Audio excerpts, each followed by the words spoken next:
Hello folks,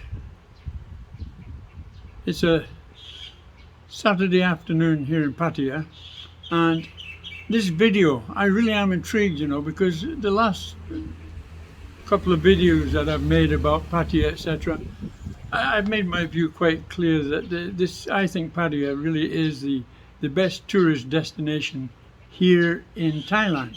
For sure I think it is, but obviously from those videos I've had quite a bit of feedback and comments, and some of them quite quite strong actually, that people disagree with me. And yeah, everybody's got their own opinion, I appreciate, but my opinion is Pattaya is the best. But a lot of people say that they think Phuket is still the crown jewel in the Thailand crown. I totally disagree. But we'll look at that in a moment. But firstly, I want to talk about Pattaya, why I think it is such a brilliant place for tourists and people to come and settle down. Well, the big thing that Pattaya really has got going for it is its location. It's very close to Bangkok, it's very close to Suvarnabhumi Airport, and it's on the eastern seaboard. It's easy to get to, it's easy to get anywhere in the country from Pattaya actually, much more so than from the islands or even from Chiang Mai, which are a lot of distance away. And so that's the first reason I believe that Pattaya is the place to be. And also the plans for the future. There's extensive plans for the future here in Pattaya.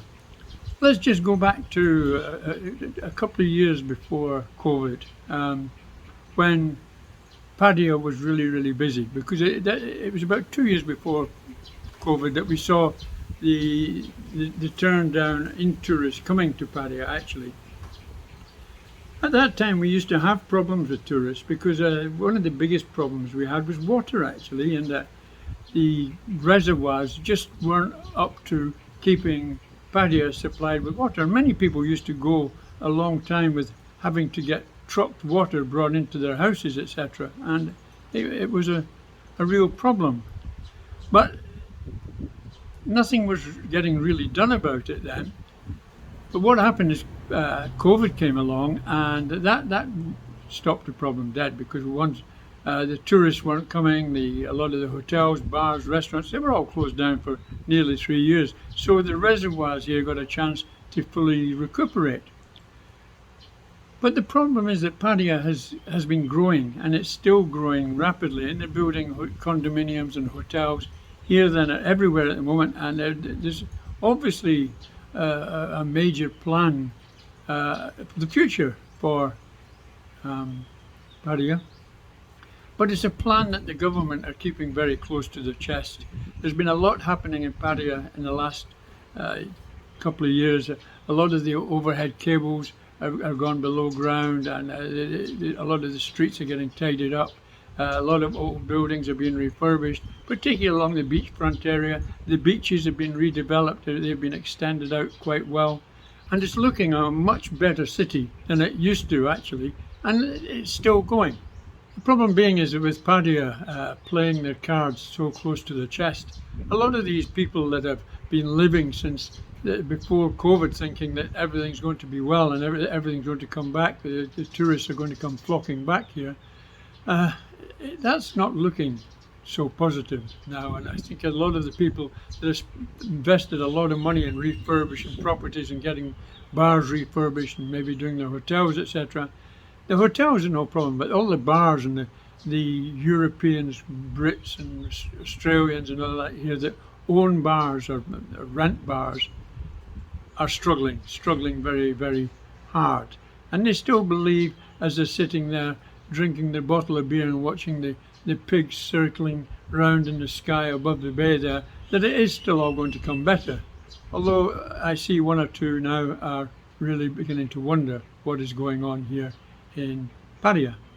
Obviously it's in the Pattaya council, the local city council, to try and keep a fine balance between diminishing revenues from bars that are not making money, etc., and bars that are closing down, etc., but keeping as much of the current situation going whilst the new Pattaya is being developed, so that they don't upset the equilibrium of trade in the city too much, although I don't think it can be much more upset than it really is at the moment.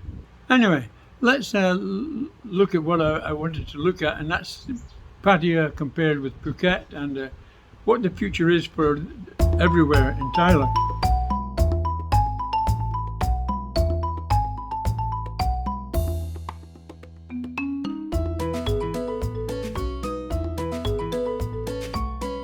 In the comments, I was asked what Pattaya actually has to offer tourists to Thailand.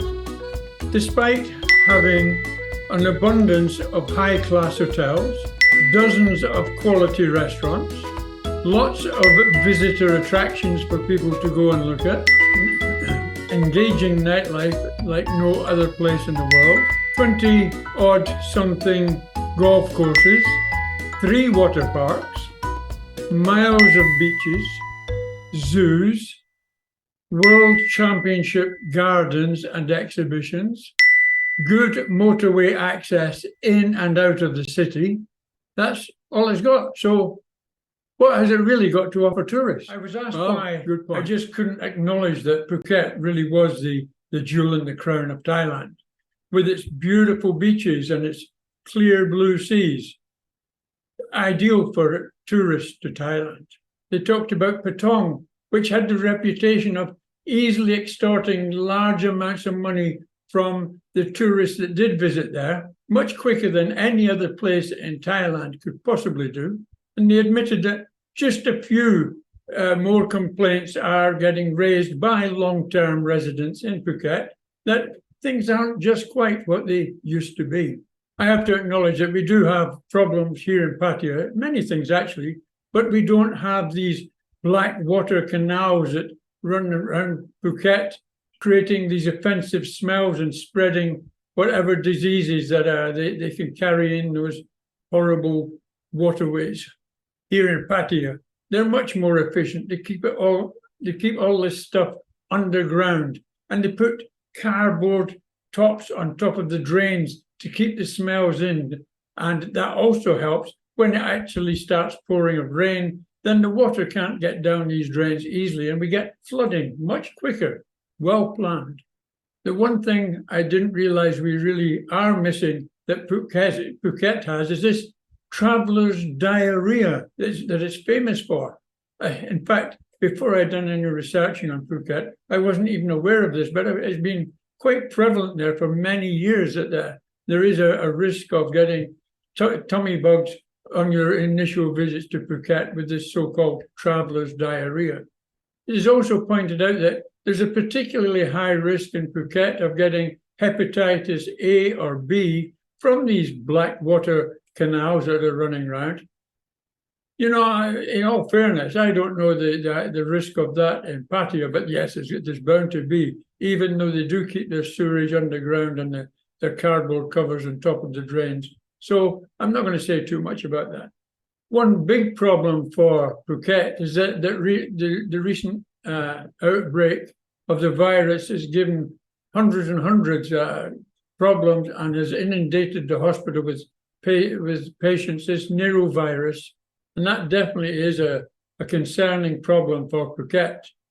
It was reported in the Tiger News, which is a YouTube thing in Phuket, that they believed the infection was coming from the water distillers and also some of the ice makers on the island. But they've withdrawn that statement now, and the government says that they've checked it, and there's no possibility that it's come from either of those two sources. So it's one of these magic diseases that's come in, and it's infecting a lot of people, hopefully getting better, but something's gone wrong, and the government really need to get on top of that and find out so you don't get a repercussion of that in the future.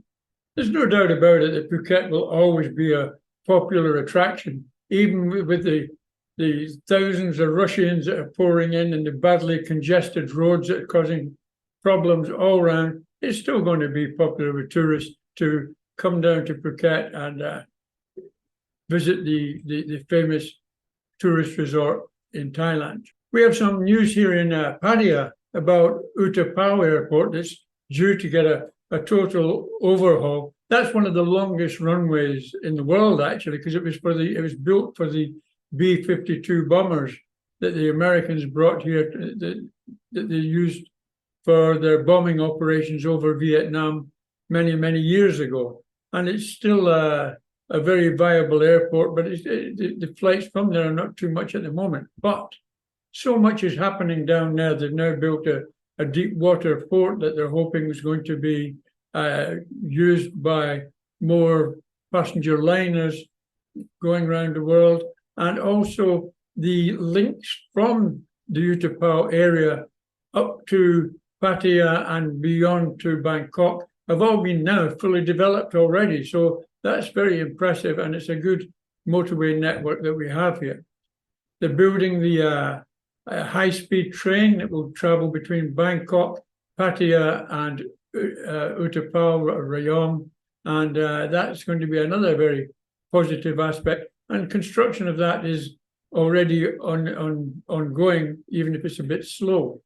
You know something, it's just really struck me as I'm making this video, and some of the things I've been saying and thinking about here, particularly as I've just been talking about in Utapao and Rayong, where this deep water liner facility is there, and all the road networks to Pattaya and up to Bangkok to facilitate people coming into Utapao or coming into liners so that they can go and visiting Bangkok or coming here to visit Pattaya.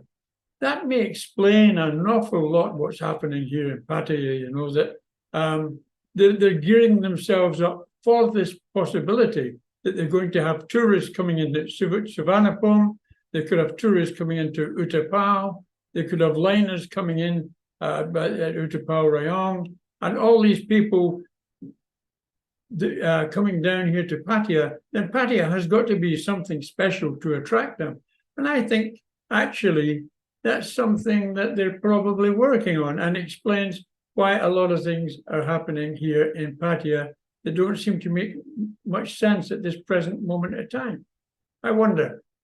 It is actually rumored that Utapao could actually take over from Suvarnabhumi in due course and be the major hub for flights into the eastern seaboard. And that would be pretty good as well. And of course, it all adds up. It would also be the ideal airport for changing out passengers on the ships and crew changes also, like they do in many other places, the Caribbean, etc. That makes a lot of sense. A big factor that is going on that nobody's really talking about is the huge influx of Russians, which is obviously due to the problem between Russia and Ukraine, and a lot of them flooding here to get away from maybe getting caught up in that, and I don't blame them for that.